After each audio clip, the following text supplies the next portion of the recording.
En el capítulo anterior de esta decodificación, desvelamos la arquitectura mental de los vencedores, la mentalidad del multiplicador.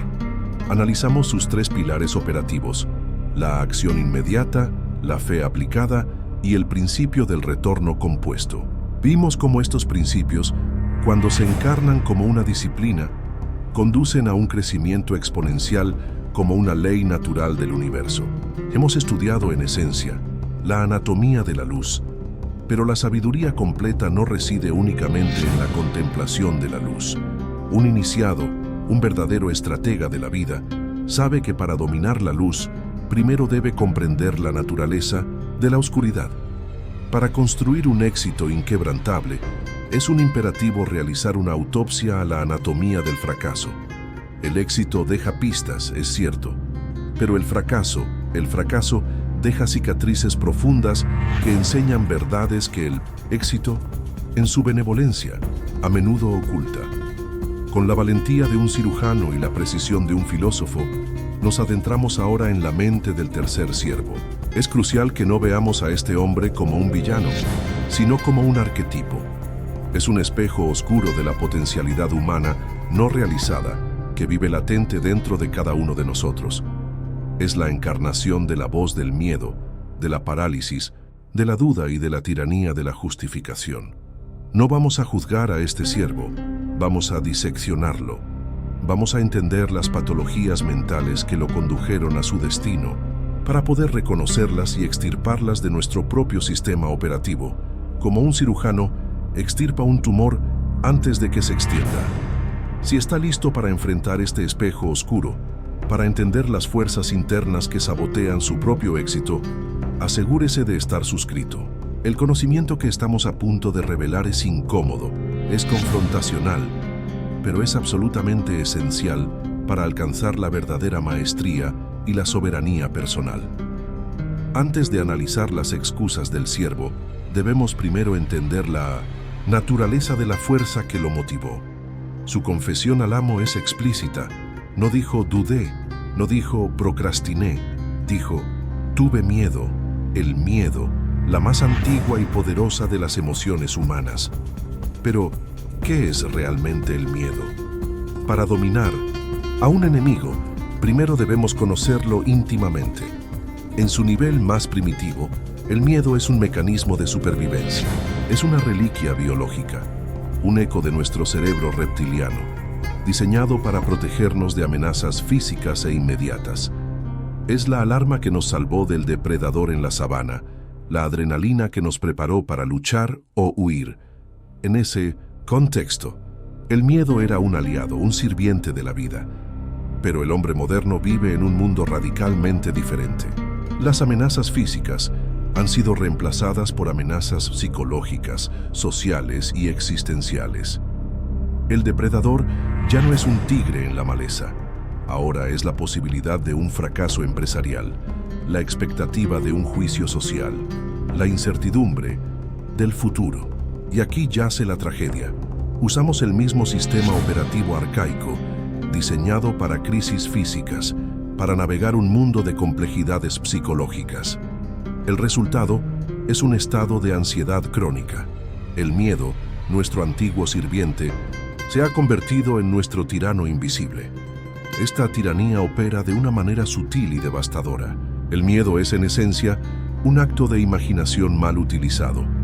Es la práctica disciplinada de usar nuestra facultad creativa, nuestro taller de la mente, para construir un futuro que no deseamos. Es un ladrón de sueños que nos roba el presente para pagar un tributo a un futuro catastrófico que solo existe en nuestra mente. Actúa como un filtro de la percepción. Una vez que se apodera de nosotros, dejamos de ver el mundo como es y empezamos a verlo a través de la lente de la amenaza y la escasez. Cada oportunidad se convierte en un riesgo, cada desconocido en un enemigo potencial, cada silencio en una premonición de desastre. Nos encierra en una cárcel de inacción, no con muros de piedra, sino con las barras invisibles de nuestros propios pensamientos de qué pasaría si. Sin embargo, desde una perspectiva filosófica superior, el miedo puede ser visto no como un enemigo, sino como un guardián. En los mitos antiguos, el héroe siempre debe enfrentar a un dragón o a un monstruo que custodia el tesoro. Que este guardián no es el mal personificado, es el guardián del umbral. Es una prueba, una pregunta que el universo nos hace. ¿Cuánto deseas realmente el tesoro que buscas? ¿Estás dispuesto a caminar a través del fuego de tu propia incertidumbre para reclamarlo?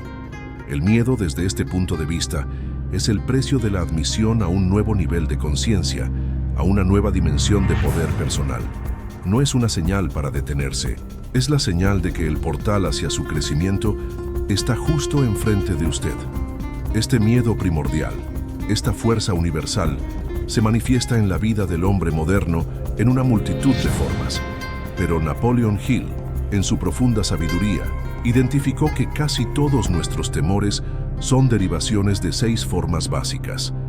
Y en la confesión del tercer siervo vemos la manifestación clara de las 2 más paralizantes de todas. Las 2 patologías que diseccionaremos en los próximos bloques de nuestro análisis: el miedo a la pobreza y el miedo a la crítica.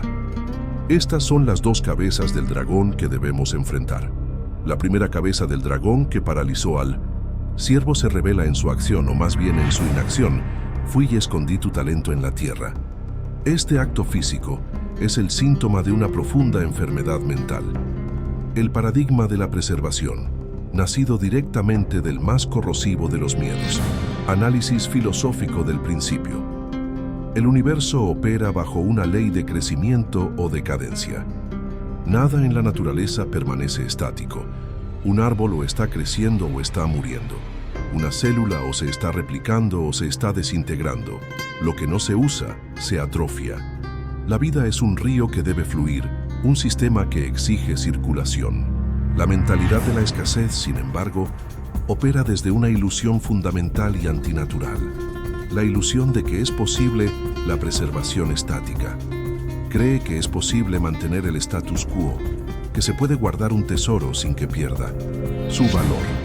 No entiende que el valor de cualquier capital, sea dinero, conocimiento o habilidad, reside únicamente en su circulación, en su uso, en su inversión. Intentar preservar es luchar contra la ley fundamental de la entropía. Es un juego perdido desde el principio. La corrupción común, el miedo a la pobreza. La justificación del siervo es: tuve miedo. Este no es un miedo vago, es el más específico y paralizante de todos los miedos identificados por Napoleon Hill en su obra magna, el miedo a la pobreza. Este miedo no es solo el temor a la falta de dinero, es el temor a la pérdida en todas sus formas. Es el miedo a la carencia, a la insuficiencia. Se manifiesta, según Hill, con síntomas claros: indecisión, duda, preocupación y su principal arma, la procrastinación. El hombre afligido por este miedo no juega para ganar, juega obsesivamente para no perder. Su estrategia de vida no es la expansión, es la contracción. Él ve el mundo no como un campo de oportunidades abundantes, sino como un campo de minas, donde cada decisión es un riesgo potencial de pérdida.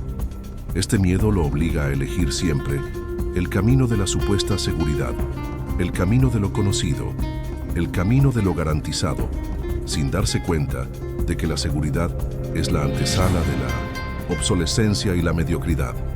Es la mentalidad que prefiere un salario pequeño, pero seguro, a la incertidumbre de construir un imperio. El dominio del maestro, la mentalidad de producción. El maestro, por otro lado, es inmune al miedo a la pobreza, no porque sea rico, sino porque su paradigma es radicalmente diferente. Su seguridad no reside en lo que tiene en el banco, sino en su capacidad de producir valor. Él entiende que el dinero y los activos son meros efectos, reflejos temporales de su capacidad interna. Por lo tanto, su enfoque no está en proteger y atesorar sus activos, sino en expandir incesantemente su capacidad. Invierte en sus habilidades, en su conocimiento especializado, en su mente maestra. Él sabe que la única seguridad real y duradera es una mente disciplinada, creativa y un conjunto de habilidades valiosas, porque con ellas puede perderlo todo en un cataclismo y al día siguiente empezar a reconstruirlo de nuevo, más grande y más fuerte. Él no atesora sus talentos. Los pone a circular en el mercado con audacia, sabiendo que el valor no se preserva, se crea en el intercambio y en el servicio útil. La conexión directa con la parábola, el acto del siervo de esconder el talento en la tierra, es la manifestación física y perfecta de su paradigma de preservación. La tierra simboliza la inacción, el estancamiento, la oscuridad. En su intento desesperado por no perder el único talento que tenía, por protegerse de la posibilidad del fracaso, garantizó su pérdida. No entendió que el valor del talento no estaba en el metal en sí, sino en su potencial de multiplicación. Al elegir no arriesgarlo, eligió no crearlo. Su miedo a la pobreza creó las condiciones exactas para que la pobreza se manifestara en su vida, a través de la pérdida final de lo único que tenía. El miedo a la pobreza nos obliga a pensar en pequeño y a vivir por debajo de nuestro potencial divino. Si usted se compromete a operar desde una mentalidad de producción y no de mera preservación, declare su nueva identidad en los comentarios. Escriba: mi riqueza es mi capacidad. Habiendo disecado la primera cabeza del dragón, el miedo a la pobreza, ahora debemos enfrentar a su gemela, una fuerza quizás aún más sutil y paralizante. Esta segunda patología se revela no en la acción del siervo, sino en sus palabras, en su justificación ante el amo. Es la tiranía de la justificación, análisis filosófico del principio. El ser humano es una máquina de crear narrativas. Tenemos una necesidad intrínseca de coherencia entre nuestras acciones y nuestras creencias. Cuando nuestras acciones o inacciones no se alinean con nuestra conciencia de lo que es correcto y honorable, experimentamos un dolor psicológico llamado disonancia cognitiva. Para resolver este conflicto interno, la mente inferior, el ego, no cambia su comportamiento, cambia su historia. Crea una justificación, una narrativa en la que no es el responsable de su fracaso, sino una víctima inocente de las circunstancias, de un sistema injusto o, como en este caso, de un amo tiránico. Esta justificación es el opiáceo del mediocre. Alivia el dolor de la responsabilidad a corto plazo, a costa de la pérdida del poder a largo plazo, la corrupción común, el miedo a la crítica. La justificación del siervo es una obra maestra de la autocompasión y la proyección. Señor, te conocía que eres hombre duro, que ciegas donde no sembraste y recoges donde no esparciste. Él no asume la responsabilidad por su propio miedo. En cambio, ataca el carácter del amo. Pinta una caricatura de un jefe explotador e injusto para justificar su propia cobardía. ¿Por qué hace esto? Por el segundo gran miedo que Napoleon Hill identificó como una plaga de la humanidad: el miedo a la crítica. Este es el miedo a la opinión ajena, al juicio, a la desaprobación, al ridículo. Este miedo es tan poderoso, tan profundamente arraigado en nuestra necesidad biológica de pertenencia al grupo, que lleva a las personas a sabotear su propio éxito para no destacar, para no ser vistas, para no ser juzgadas. El miedo a la crítica es el asesino silencioso del don único, del que hablamos en el primer video. El dominio del maestro, la soberanía interna. El maestro, en cambio, ha cultivado lo que podría llamarse una soberanía interna. Opera desde 1900 un marcador interno. Su sentido del valor y de la dirección no depende del aplauso o de la crítica de la multitud. Como enseñaban los estoicos, él se enfoca exclusivamente en lo que puede controlar: sus propias intenciones, sus propios pensamientos y sus propias acciones. La opinión de los demás es un factor externo, ruido, y por lo tanto irrelevante para su paz interior y para la ejecución de su propósito. Él no pierde un solo julio de energía justificándose ante los demás, porque su única obligación es con la verdad de su propia visión y con los resultados que produce. Él no busca la crítica, pero no la teme. La filtra, extrae cualquier dato útil que pueda contener y descarta el resto como el ruido que es. La conexión directa con la parábola. El discurso completo del tercer siervo no es un informe, es una defensa. Es un argumento legal que preparó en su mente durante todo el tiempo que el amo estuvo fuera para defenderse de la crítica que sabía que merecía. Estaba más preocupado por gestionar la percepción del amo que por gestionar el capital del amo. Su miedo a ser juzgado como un fracasado lo llevó a elegir la inacción, lo cual, en una de las grandes ironías de la vida, le garantizó el veredicto que tanto temía. Su necesidad de tener una buena excusa fue más fuerte que su deseo de tener un buen resultado.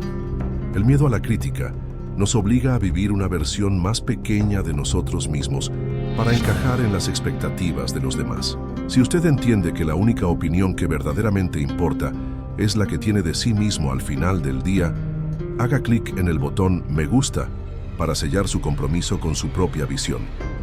Finalmente, llegamos al juicio del amo. Y es aquí donde la ley se revela en toda su crudeza impersonal. El amo lo llama siervo malo y negligente, y refuta su excusa con una lógica aplastante. Pues deberías haber dado mi dinero a los banqueros, y al venir yo hubiera recibido lo que es mío con los intereses. Luego emite la sentencia final. Quitadle pues el talento y dadlo al que tiene 10 talentos. Esta no es una ira caprichosa, es la ejecución de una ley impersonal, la ley del uso. El universo aborrece el vacío y el estancamiento. El capital, la energía, debe circular. Lo que no se usa se atrofia y se reasigna a donde sí será utilizado y multiplicado. La pérdida del talento no fue un castigo, fue la consecuencia inevitable de la inacción. El siervo no perdió su talento a manos del amo, lo perdió en el momento en que decidió enterrarlo. Hemos realizado la autopsia de la escasez. Hemos visto cómo el miedo a la pobreza y el miedo a la crítica se combinan para crear una prisión de inacción y justificación, cuyo resultado final es la pérdida garantizada. Pero la parábola no termina en la oscuridad, termina con una recompensa y una declaración de una ley final y poderosa. En el último capítulo de nuestra serie, decodificaremos las palabras del amo a los siervos fieles: entra en el gozo de tu Señor. Descubriremos la ley final de la manifestación, la recompensa suprema que espera a aquellos que adoptan la mentalidad del multiplicador y el verdadero significado de la riqueza en el universo.